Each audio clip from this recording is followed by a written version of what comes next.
Toyota in turmoil. I'm Lori Rothman, right along with Matt Miller. How will this intense scrutiny of Toyota operations by the U.S. Congress and the country's chief auto safety regulators impact U.S. and Japanese relationships? For this angle of the story, we turn to Tom Schieffer, former U.S. ambassador to Japan. Welcome to you.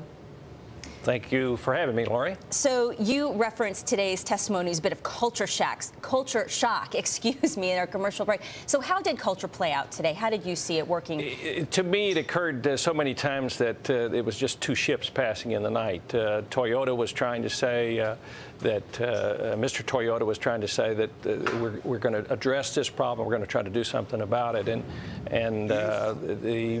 Oftentimes we got into things about whether it was an American car or a Japanese car, and it was just like people didn't quite connect. But I can tell you that Mr. Toyota this is just eating him up.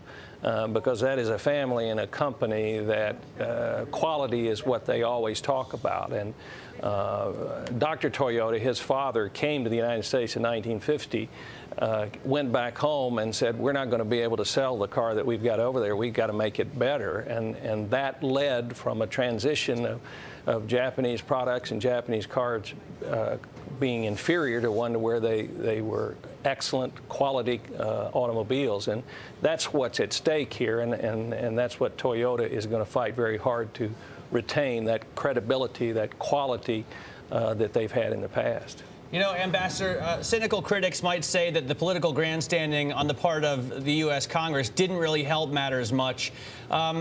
Do you see that as a problem, or would you see the same kind of grandstanding in Japan? Because you had often congressmen repeating questions that had been answered time and time again, often brandishing the same document, which was actually an orientation document for Yoshinabe, as if he had written it himself. Well, politics is politics, and everybody tries to take care of the home team, whether they're in Japan or in America. But I think that this is a serious problem that has to be addressed. I think what Mr. Toyota was trying to do was to say, we know it's a serious problem, and we're going to try to do something about it. And so we'll see how it plays out. But obviously, Toyota has got to address this in a serious way, and I think that was the message that they were trying to convey today. That's what they're going to try to do. Ambassador, what would you say was accomplished today? Did Toyota improve its case? I think they did just by showing up. I don't think that I think, frankly, Toyota was slow out of the blocks in trying to address this and try to address it in an American sense. They approached it in the beginning in a very Japanese sense. Mr. Toyota took responsibility. He had a deep bow in Japan and all of that. That didn't really register in the American consciousness, and I think that they're trying to play catch-up now, and I think that they will. This is a very fine company. It has been a fine company for a very long time, and they are very, very concerned about their image and the quality of the product that they put out.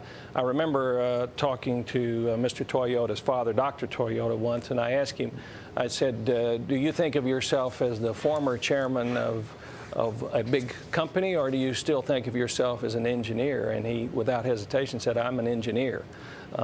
He and his whole family have been conscious of giving a customer what they want. They're very proud of that, and that's why I think that they seem, frankly, a little rattled by all of this, because it is not something that they're used to dealing with. Is there a concern, Ambassador, we only have here 10 seconds left, is there a concern that Akio Toyoda has somehow lost face and is going to have difficulty running the company going forward? No, I don't think so. I think he's a very able person.